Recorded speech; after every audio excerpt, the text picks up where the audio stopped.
dar cuenta de quiénes eran estos dos homenajeados. En primer lugar, María Elena Meneses, a quien en primer lugar quiero agradecer la presencia de su familia, de sus hermanos Javier y Connie. Y ahora yo les estaba diciendo, para mí fue muy importante María Elena y fue muy importante para la asociación. A mí me tocó llamarla para tratar de hostigarla de que sea nuestra presidenta, ¿no? Y me acuerdo cuando la llamé y cuando le digo, mirá, pensamos en vos, creo que eres la mejor opción. María Elena, como ustedes saben, tenía una actividad desbordante en muchas dimensiones, porque no solo era investigadora de la comunicación y una excelente profesora en el TEC de Monterrey, sino además tenía una participación en el espacio público muy significativo como periodista, como columnista y como activista también en diversas asociaciones. La última de sus apuestas fue Conectadas, ¿no? Que es una red de mujeres que ocupan diferentes puestos en medios y otras organizaciones de relevancia en el nivel de la comunicación. Y aún en ese contexto de desborde de su actividad cotidiana, porque además, entre otras cosas, era mamá de dos niñas en ese momento en plena adolescencia, realmente fue muy importante que aceptara, y aceptó sin preguntarnos, y fue realmente para nosotros una presidencia que es eso, nos presidió a todos, llevó adelante una participación en el espacio público muy importante y además volvió a centrarnos en una línea que la MIC en cierta medida había abandonado. Ayer Beatriz Solís subrayaba que la asociación ha tenido vaivenes, y uno de esos vaivenes ha sido alejarnos de la actividad política, de la dimensión política, del trabajo de investigación, de la incidencia social, y María Elena nos volvió a poner en esa senda, hizo un gran trabajo de presencia pública y además hizo un gran trabajo de construcción de comunidad. María Elena por eso fue muy importante para nosotros y por eso queríamos recordarla. Le pedí a Doris Milda, que es ya no tan nueva generación, pero que al mismo tiempo tuvo una relación con María Elena muy significativa. A María Elena se le han hecho muchos homenajes en este breve periodo de tiempo en el cual ya no está con nosotros, y yo creí que era mejor tener una voz nueva, una voz fresca, que al mismo tiempo revisitara lo que había hecho María Elena y sobre todo cuáles eran los trazos que había dejado, hacia dónde ir.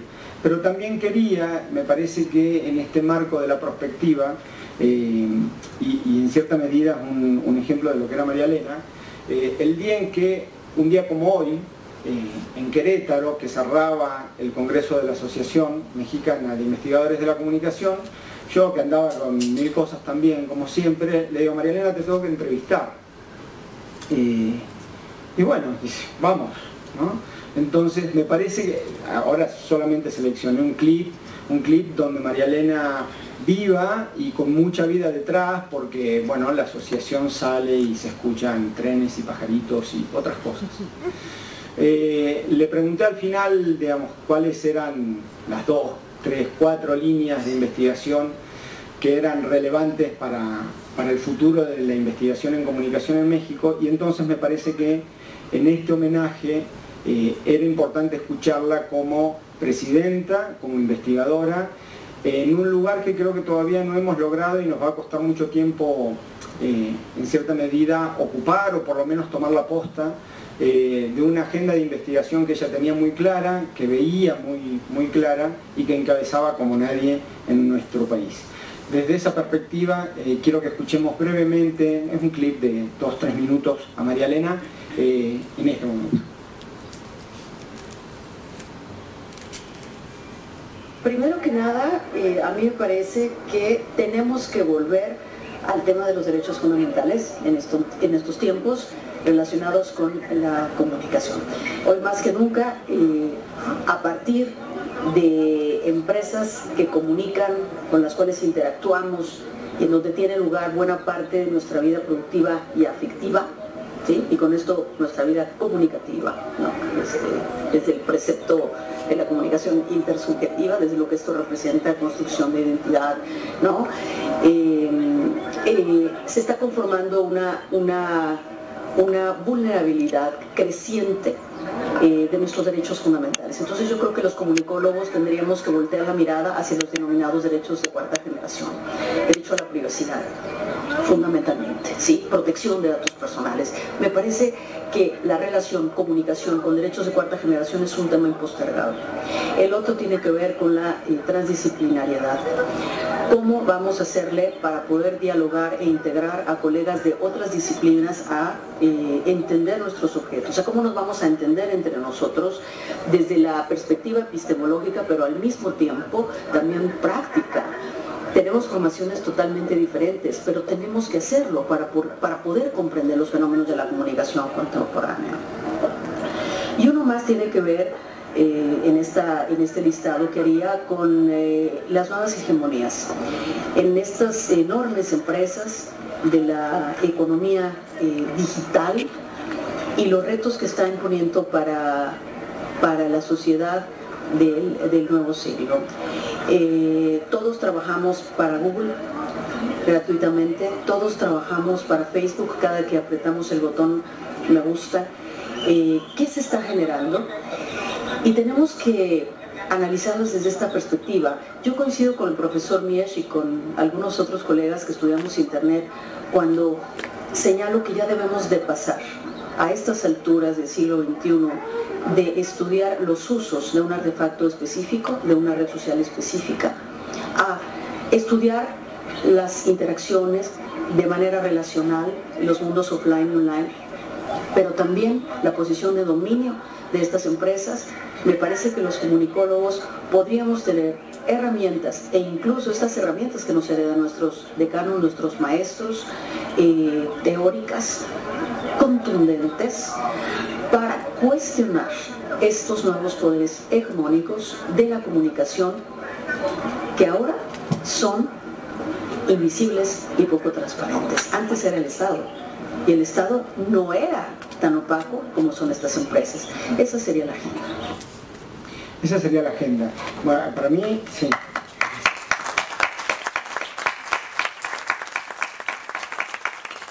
Es difícil, ¿no? Volver a escucharla. Entonces, bueno, nada. Creo que era muy importante, es una entrevista inédita, en algún momento saldrá. Creo que era importante tener la perspectiva que tenía María Elena. Dice muchas más cosas. Y es difícil no volver a emocionarse en el momento de el encuentro de la MIC, ¿sí? Entonces, bueno, nada, yo lo voy a dejar y le cedo la palabra a Doris. A la nota nueva generación. A la nota nueva generación. Bueno, después de ese pequeño trancazo, les cuento, bueno, yo preparé un muy breve texto, un poco para no pasarme el tiempo y un poco para que no se me olviden algunas cosas, aunque estoy consciente de que cualquier cosa que se pueda decir sobre María Elena es insuficiente, porque quienes la conocimos sabemos lo significativa que fue. Para mí también es muy difícil volver a escucharla, pero bueno, el intento se hará de decir algo medianamente coherente.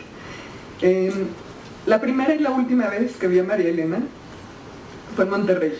Nos conocimos en 2008 en el Encuentro Nacional AMIC, que se celebró aquel año en la Universidad Autónoma de Nuevo León.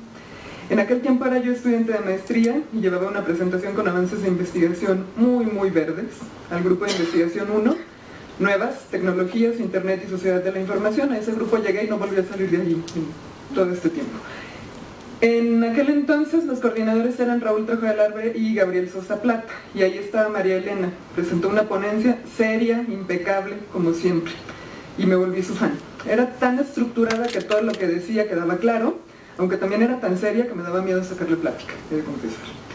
En 2010, María Elena y Gabriel Pérez Salazar asumieron la coordinación del grupo 1 de la MIC, y fue una gran época. Se consolidó un grupo más o menos sólido que era y sigue siendo, un grupo que se complementa con gente que va y viene, pero que se mantiene como una estructura de gente que está de manera permanente.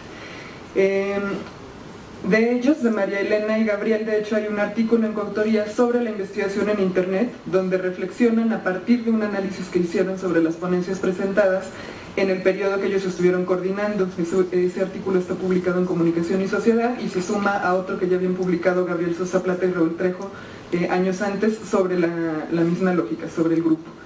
María Elena cerró su ciclo como coordinadora en ese grupo en 2015, fue ahí donde me cedió su lugar, pero ella siguió participando. En 2017, de hecho, en Guanajuato presentó ponencia y en 2018 tenía ponencia aceptada. Ella iba a estar allí, pero ya no pudo.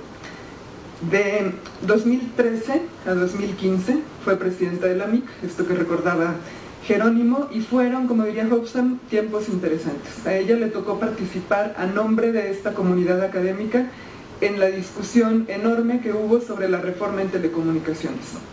Ella llevó la voz de la MIC a las discusiones en el Congreso, recuperó la posición pública de la MIC y se trató, quiero enfatizar esto, de una posición que no estaba basada solamente en la visibilidad. Era un asunto de trabajo denso, muy profundo, de diálogo, de acuerdos, para poder presentar ante los legisladores la posición que tenían los investigadores de comunicación sobre esta reforma. Entre lo que yo personalmente admiré más de María Elena están su claridad, su honestidad, su rectitud. También su capacidad para confiar y empujar a las y los jóvenes.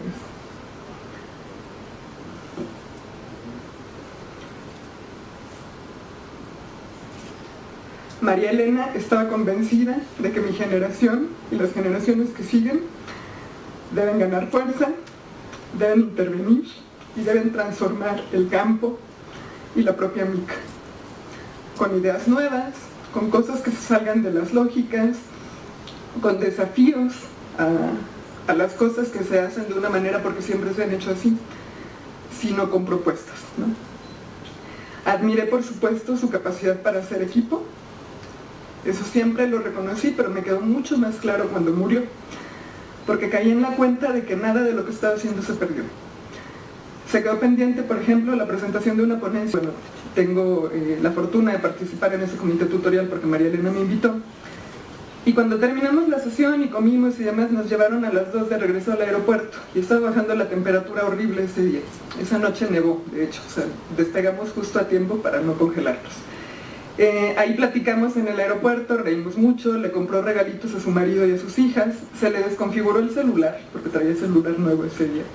Me pidió ayuda y yo no pude hacer gran cosa, y entonces recuerdo perfecto que me dijo: valientes investigadoras de internet somos, no podemos con un iPhone. Entonces nos fuimos, cada una a su vuelo, y esa fue la última vez que la vi, en el aeropuerto de Monterrey. 4 días antes de su muerte hablamos todavía, no iba a poder ir a Monterrey por la cirugía, al encuentro MIC, pero nos íbamos a ver unos días después en León, en el Seminario de Estudios de Internet. María Elena ya no llegó, pero lo que hizo sigue y seguirá creciendo. Muchas gracias.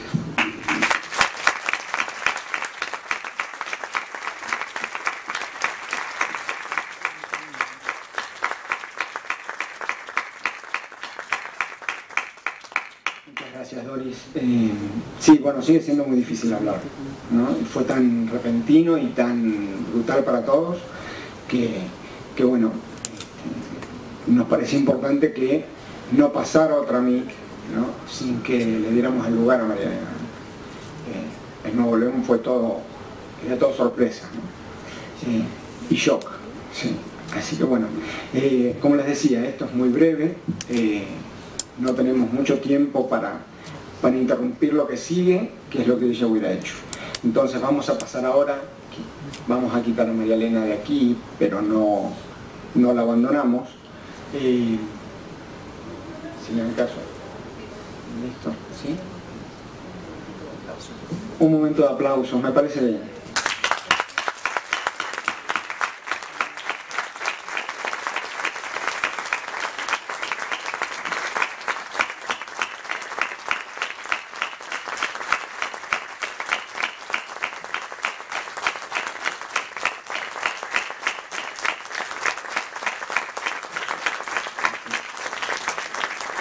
le debemos mucho, y también le debemos mucho a otro que también tuvo la mala idea de dejarnos, que es Héctor Schmuckler, ¿no?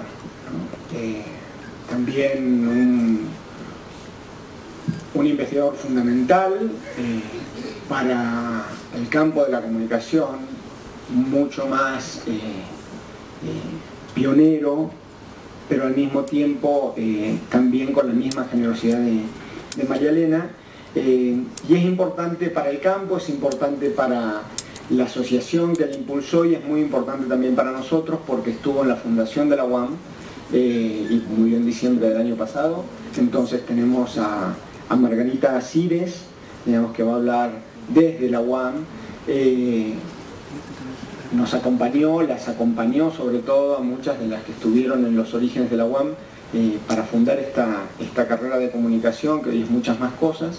Y también, por supuesto, a Beatriz Solís, que ha sido una cómplice de Héctor por muchos años, y no presentes, pero sí a través de unos textos que nos enviaron muy sentidos, Armand Matelar, que le hubiera gustado mucho estar aquí, del cual Beatriz Solís nos va a compartir. Y yo voy a leer un texto de Vanina Papalini, que tuvo una relación muy larga con Héctor y que también quiere estar aquí. Le doy en primer lugar la palabra a Beatriz Solís.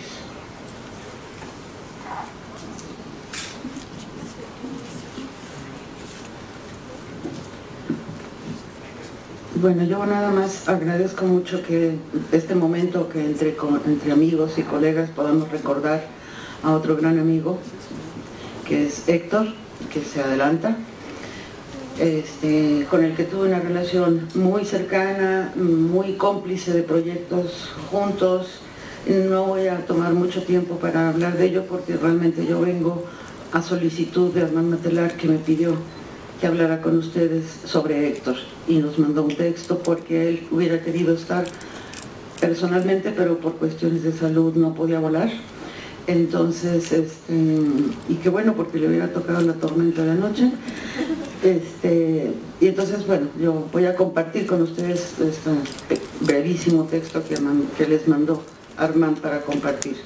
Pero solamente quiero decirles que durante los muchos años que tuve la fortuna de contar con la compañía y por supuesto con la amistad, porque era absolutamente imposible no ser amigo de Héctor Schmuckler, no solo para la creación de la carrera de comunicación social de esta universidad, en donde en cuanto llegó a la universidad se integró al equipo que estábamos diseñando el plan de estudios. Recomendó que viniera Armand Matelar. Armand Matelar nos estuvo acompañando también en diversos momentos en la creación del plan de estudios, y también por otra razón de complicidad entre Héctor y Armand, donde me tocó la fortuna de estar también ahí, es el traer a México la publicación de la revista que habían dirigido Armand y Héctor, que es la revista Comunicación y Cultura, que empezó a publicar la propia UAM, y me tocó a mí coordinar la edición de Comunicación y Cultura mientras estaba en México. De tal manera que a Héctor lo admiré, lo quise, lo quiero. Le aprendí muchísimo, entre otras cosas, a hacer un espagueti al pesto delicioso, que lo hacíamos ritualmente cada año. Entonces tengo mil cosas que agradecerle, y cuando supimos de que él se iba, la UAM estuvo presente en los periódicos de Córdoba, en Argentina. Publicamos un mensaje para él en los periódicos de ella, gracias a otro gran amigo de Córdoba, Argentina también, agradeciéndole todo lo que nos había dejado. Hablamos como me pidió Jerónimo hablar con Armand para invitarlo a que estuviera con nosotros, no nada más con una ponencia, sino en esta brevísimo y sentido homenaje. Él quería venir, nos pidió tiempo para poder consultar con su médico a ver si podía. Finalmente nos dijo que no, y les mando este texto que les voy a leer. Siento profundamente no poder estar con ustedes en el homenaje que van a rendir a Héctor Schmuckler, al cual me han ligado tantos años de amistad y con quien he compartido tantos momentos de reflexión. Mi primer encuentro con Héctor Schmuckler, dice Armand, remonta a finales de 1971, en una reunión convocada en Montevideo por Mario Kaplún. El orden del día era el estado de la incipiente investigación crítica en América Latina y la necesidad de vincular a los investigadores e investigadoras comprometidos en esa perspectiva. La larga amistad con Héctor se inició en esa ocasión y se concretizó con un proyecto, en el proyecto de la revista Comunicación y Cultura. El subtítulo era todo un programa: la comunicación masiva en el proceso político latinoamericano.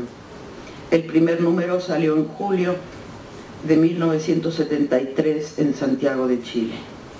Me acuerdo que en esa época Héctor era el que más había traducido mitologías de Ronald Barthes como director literario de la sede de la editorial Siglo XXI en Buenos Aires. Impulsaba además la reflexión sobre las ciencias de la comunicación, inaugurando una colección sobre comunicación masiva. Nunca renunció a sus primeros amores por la semiología y por la creación literaria, recordando siempre los años 60, cuando seguía en París los seminarios del mismo Barthes y llegaba una gran amistad con Julio Cortázar.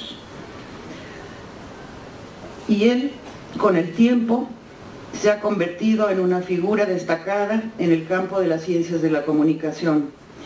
Y es porque nunca olvidó de cultivar al mismo tiempo su pasión por la literatura. De esta memoria de larga duración, Héctor extrajo su originalidad y su fuerza heurística. Con el golpe en contra del presidente Salvador Allende, la sede de la revista Comunicación y Cultura se trasladó a Buenos Aires. En 1977 debió migrar de nuevo a la Ciudad de México y con la revista el profesor Héctor Schmuckler, contratado por la UAM Xochimilco, fue uno de los artesanos principales del programa de la nueva carrera de Educación y Comunicación. Paralelamente, en tanto investigador, se dedicó en el Instituto Latinoamericano de Estudios Transnacionales, el ILET, a estructurar el área de estudios sobre las políticas públicas y las nuevas tecnologías de información y la comunicación. Tuve el privilegio, dice Armand, en 1981, de hacer con él un largo viaje de estudio, llevando a cabo una de las primeras investigaciones sobre la introducción de las tecnologías informáticas en varios países del continente, del libro América Latina en la encrucijada telemática, que a continuación escribimos guardo el recuerdo de un deseo compartido de anclar nuestros análisis en el horizonte de la historia, convencidos que estábamos de que solo haciendo memoria se podía entender el futuro. Siempre desconfiado, Héctor, de las tendencias de fondo del mediacentrismo, cuando de comunicación se debate, razón por la cual trató constantemente de enhebrar la práctica pedagógica y la investigación. A lo largo del tiempo se esforzó por complejizar las miradas sobre la sociedad y el campo sociopolítico desde los procesos de comunicación, cultura y educación. De ahí la inventividad de sus propuestas y sus perspectivas, cuando llegara a otra fase de institucionalización del campo de estudios de las ciencias de la comunicación. Cuando regresó a Argentina, se incorporó en la Universidad Nacional de Córdoba y participó en la implementación de un área específica y a la vez interdisciplinaria sobre los procesos de comunicación en el seno del Centro de Estudios Avanzados. Valga la ilustración de su visión polifacética de la cuestión de la comunicación, las modas. Intacto, ha guardado su compromiso con el proyecto emancipatorio y por ende con las demandas cada vez más exigentes de las nuevas generaciones estudiantiles. Mi compañera Michelle y yo fuimos sumergidos por el dolor con la desaparición de Héctor y los recordaremos toda nuestra vida, de esos lazos de amistad que tan íntima y profundamente nos unirán siempre con él. Armand Matelar.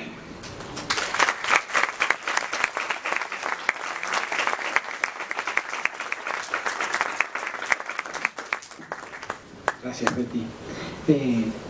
Luego les vamos a pasar un clip de 1 minuto de Héctor, pero antes y le quiero dar la palabra a Margarita Cires, que también vivió todo un proceso, ¿no?, de crecimiento y de desarrollo en esta universidad al lado de Héctor.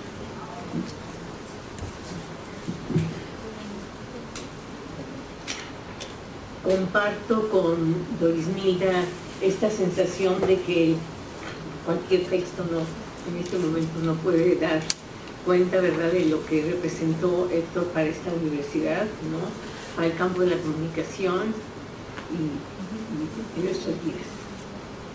Agradezco de todo corazón el espacio que me han brindado para rendir un pequeño homenaje a nuestro compañero, al profesor Héctor Schmuckler, al pensador incansable y amigo entrañable, quien me puso en contacto con la UAM Xochimilco, en la cual he estado trabajando orgullosamente ya más de 40 años. Gracias, Toto. Lo conocí en Buenos Aires cuando yo llegué con un artículo bajo el brazo a la redacción de una editorial en la que trabajaba, y desde ese momento me incorporó en un pequeño centro de investigación de la comunicación que fluía con gran entusiasmo y compromiso fuera de todo andamiaje institucional académico. El interés era querer investigar los procesos de comunicación fuera de los marcos de corte funcionalista que en ese entonces prevalecían y reconocer las fuerzas políticas y económicas que controlaban los medios de comunicación, entre muchos otros temas. Escribimos juntos un artículo sobre las contradicciones del control de los medios en tiempos del peronismo de López Rega, poco antes del golpe militar en Argentina, el cual después fue publicado en Venezuela y después en Comunicación y Cultura. Y bueno, fue a partir del golpe que se convierte en claro perseguido político, por lo que mi esposo y yo tuvimos el honor de brindar refugio un tiempo corto a Héctor en nuestra casa, y poco después tuvo que salir exiliado a México. Fueron momentos difíciles, sobre todo cuando ya en México uno de sus hijos, comprometido políticamente, es desaparecido. Momentos de muchas complicidades y cariños entremezclados. Héctor Schmuckler inspiró sin duda el carácter crítico del programa de estudios de la carrera de Comunicación Social en nuestra universidad a mitad de los 70. Contribuyó a que se cuestionaran no solo los paradigmas del pensamiento funcionalista, sino también el pensamiento inspirado en Marx en su versión más economicista. Y, sobre todo, puso en duda la perspectiva enfocada totalmente en los medios de comunicación masiva, el mediocentrismo. Siempre defendió que los procesos comunicativos fueran analizados como parte de amplios procesos culturales que reclamaban y reclaman que el investigador recurra a las disciplinas de la historia, la política, la semiología, así como de la antropología, para entender lo local, la heterogeneidad más allá de las tendencias de homogenización cultural que lo preocupaban tanto.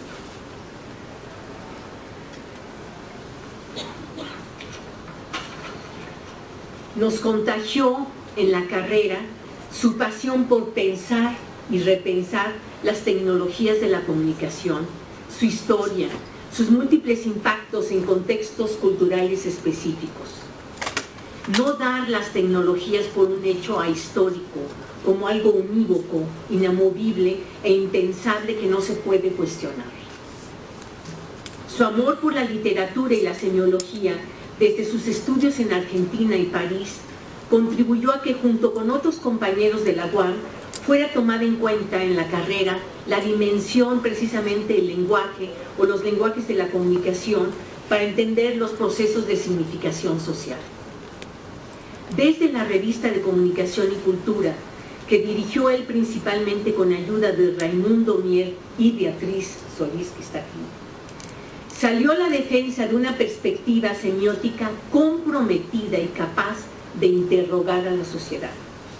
De esa manera ponía en duda también la visión cientificista de la semiótica de ese tiempo argentina y francesa, que creía en una ciencia neutra, fuera de ideología apolítica. Desde la revista de Comunicación y Cultura nos invitó también a ver la comunicación en México en el marco de América Latina. La revista llevaba precisamente el nombre de Comunicación y Cultura en América Latina. Un desplazamiento de la mirada importante, ya no ver solo los procesos comunicativos en Estados Unidos, así como sus perspectivas de investigación, sino dirigir la mirada a culturas más cercanas a nosotros, que pueden ayudar a comprendernos mejor y construir otro tipo de conocimiento desde América Latina, ahora se diría desde el sur-sur. Todas esas propuestas constituyen un legado que nos anima a seguir interrogando a nuestras sociedades contra todo conformismo. Esas propuestas nos sirven para interrogar a las tecnologías ligadas al Internet, a la cultura digital, a pensar el pensamiento todavía vigente, medio centrista y enfocado solo en Estados Unidos y Europa. Sus interrogantes son actuales y siguen vibrando en nuestras mentes porque nos impulsan a pensar comprometidamente. Reproduzco una frase de Héctor recuperada de una entrevista maravillosa que le hizo Gustavo Di Palma en 2014, que leí ayer en la noche, con la idea de atrapar algunas de sus palabras y compartirlas con ustedes. Dice él: hubo intelectuales fascistas, anarquistas, comunistas. Este maravilloso don del pensamiento que tenemos los seres humanos no está encaminado hacia una dirección determinada. Si hay algún deber general, idealmente hablando, es pensar, no repetir verdades cristalizadas. Gracias a todos.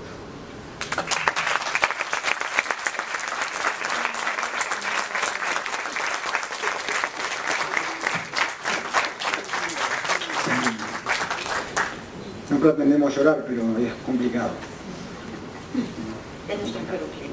Ya nos trajeron clines.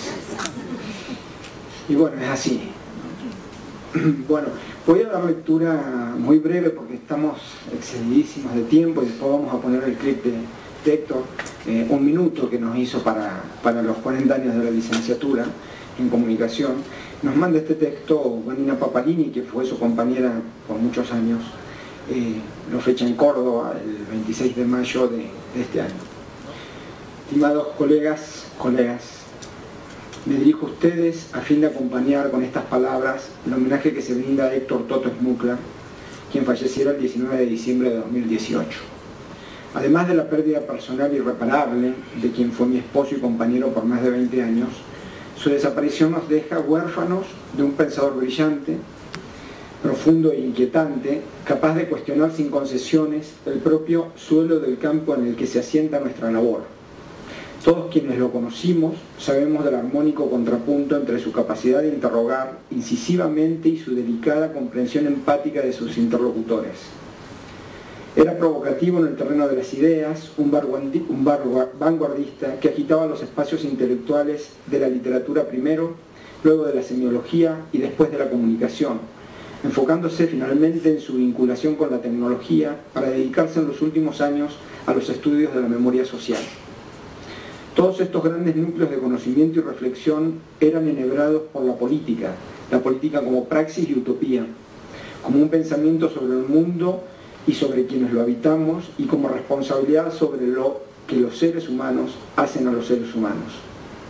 Fue un intelectual comprometido con su tiempo y con los ideales de una revolución que concibió de maneras diferentes a lo largo del tiempo y al calor de la historia. Fue, justamente, su vocación política y de divulgación de ideas como editor de revistas, como integrante de editoriales emblemáticas de las ciencias sociales en los 60s y 70s, como investigador y como profesor, lo que lo llevaron a exiliarse en México. Allí anidó casi una década y siempre se sintió agradecido de la hospitalidad recibida y de la apertura a desarrollar su actividad profesional que las instituciones mexicanas le ofrecieron. Dejó amigos y amigas que compartieron con él el trabajo y a quienes animó a desplegar el emergente campo de estudios de la comunicación. Muchos de ellos estarán seguramente presentes en este acto y podrán completar estas notas con las que participo de esta evocación que la MIC plasmó y que agradezco enormemente, haciendo suya la propuesta de Fernando Rey Arévalo. El paso de Toto dejó una huella indeleble, intelectual, material y afectiva. Por eso su ausencia no es vacío, es simplemente que ha dado y seguirá procurando brotes nuevos. Con afecto, Vanina Papalini.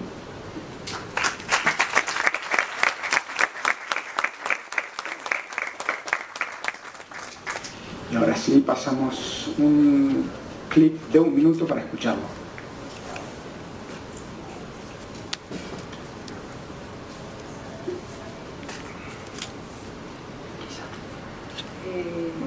De la UAM, pues era una propuesta alternativa a la visión de los estudios funcionalistas, de la forma de concepción norteamericana de las escuelas de comunicación y de los estudios de comunicación, que recuperaba la propuesta latinoamericana que se estaba gestando en Chile primero con Armand Matelar y en Argentina con Héctor Juicios, ¿no? México en ese momento y la UAM tenía una apertura del mundo mucho más grande que la que teníamos en Argentina, es decir, un plena contacto, sobre todo con Chile, mi vinculación fundamental con Armand Matelar, que fuimos de alguna manera uno de los pioneros de esta nueva manera de encarar los estudios de comunicación.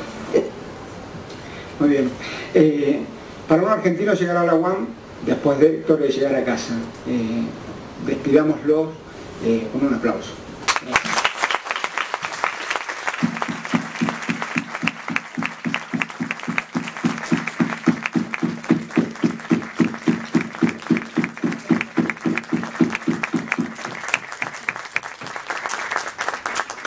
Bueno, y ahora van a escuchar otra argentina en la conferencia magistral, pero que viene de Suecia, y le vamos a dar una cordial bienvenida. Ahora la presentamos.